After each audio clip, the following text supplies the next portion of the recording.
Il suono del violino, le note di una delle ultime fatiche artistiche di Giusto Pio ad accompagnarlo nel suo ultimo viaggio.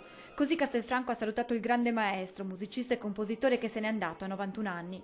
Di lui resterà l'arte, un patrimonio artistico dal valore difficile, ora da calcolare, spiega il figlio Stefano. Mi accorgo che l'eredità musicale che ha lasciato, man mano che o io maturo o che passa il tempo, acquista sempre più un valore, uno spessore diverso, per cui non mi sento di esprimere oggi un giudizio su quello che lui ha fatto e scritto, lo vedremo più avanti.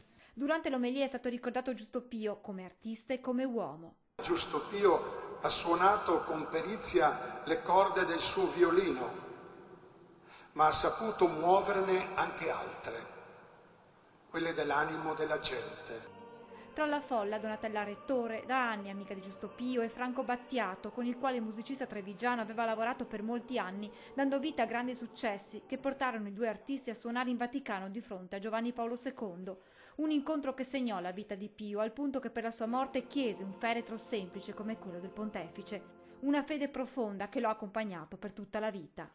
Ha conservato la fede anche nel mondo dello spettacolo e della notorietà.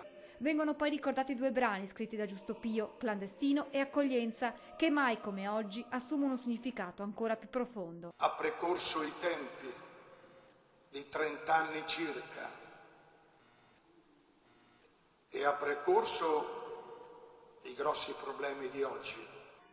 Ai figli Stefano e Giulietta, alla moglie Maria e a tutta la sua Castelfranco resta in eredità un'arte unica, capace di cambiare il mondo musicale con eleganza e intelligenza. La sua musica resterà per sempre.